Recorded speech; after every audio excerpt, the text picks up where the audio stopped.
انسان اپنے دوستوں سے پہچانا جاتا ہے. اولیاء اللہ سے دل لگا ہوا ہے، دل میں کچھ ہے پوشیدہ، خدا کا تعلق پوشیدہ ہے، جبھی تو اہل اللہ سے ہی دل لگا ہوا ہے. اور بدماشوں سے تعلق ہے، برائیوں میں غرق لوگوں سے دلی تعلق ہے، تو کچھ برائیاں ہیں دل میں ہم لوگوں کا، برائی دل میں پوشیدہ ہے. اندر خرابی اندر میں ہے، باطن خراب، دل نہیں بنا. دل کیوں لگتا ہے پھر ہمارا ان لوگوں میں؟ دل بن جاتا تو اہل اللہ ہی سے انس ہوتا. یار ہیں جناب، دیکھو تو کیسے آزاد خیال، زبانیں آزاد، آنکھیں آزاد، کان آزاد، دل آزاد، ہاتھ پاؤں آزاد، نیٹ کی بدماشیوں میں مبتلا. ایسے دوست پالے میں فاسقوں کی صحبت سے فاسق بن جاتا ہے، بے نمازیوں کی صحبت سے بے نمازی بن جاتا ہے. صحبت صالح تورا صالح کنت، صحبت طالح تورا طالح کنت. صالحین کی صحبت تجھ کو صالح بنا دے گی، بری صحبت تجھے برا بنا دے گی. تمام امور شر کی جڑ بری صحبت، آزاد خیالوں کی صحبت.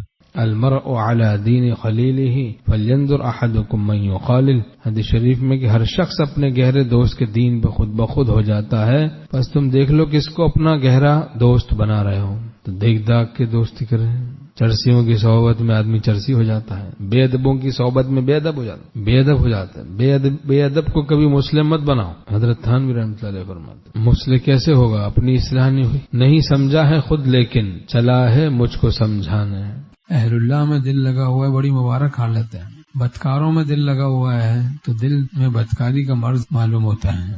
جو بزم غیر سے بھی ہے مانوس، آہ آہ اختر وہ عشق حق سے ابھی آشنا نہیں. غیر اللہ کے ساتھ بھی ربط رکھا ہے، بری صحبتوں میں بھی جانا آنا ہے.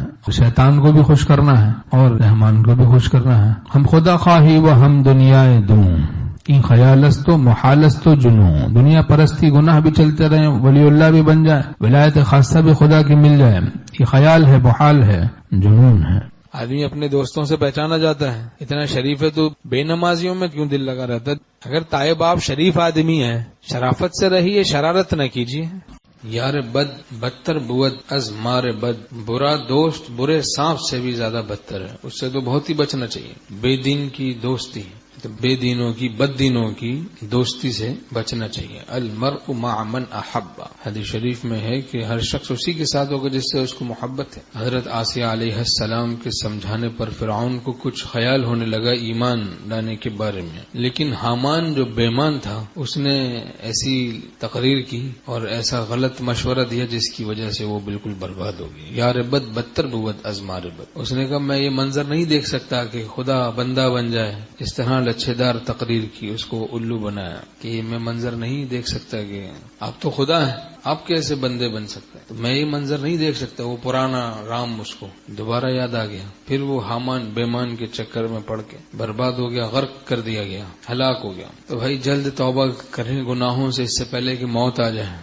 بری صحبتیں چھوڑ دی، کبھی دل گھبرائے تو پریشان نہ ہو. حضرت خواجہ صاحب رحمۃ اللہ فرماتے نہ گھبرا کوئی دل میں گھر کر رہا ہے، مبارک کسی کی دل آزاریاں ہیں. نفس اور شیطان سے تعلقات توڑ دیے، برے دوستوں کو چھوڑ دیا جو گناہوں میں مبتلا کر دیتے تھے. اب تھوڑی سی تنہائی ہو گئی، کچھ دن تھوڑا دل گھبرا رہا ہے تو پریشان نہیں ہونا چاہیے. اس کا متبادل دے، دل کو اہل اللہ کی صحبت دے، پھر گھبراہٹ بھی نہیں ہوگی وہ وقت. لیکن کبھی گھبراہٹ ہو تو کوئی بات نہیں، نہ گھبرا کوئی دل میں گھر کر رہا ہے، مبارک کسی کی دل آزاریاں ہیں. اور تیرے ہاتھ سے زیر تعمیر ہوں میں، مبارک مجھے میری ویرانیاں ہیں. خدا کے دست کرم سے دل کی پھر تعمیر ہوتی ہے. حلاوت ایمانی کے میٹیریل سے حق تعالیٰ اس شکست دل کی تعمیر فرماتے ہیں.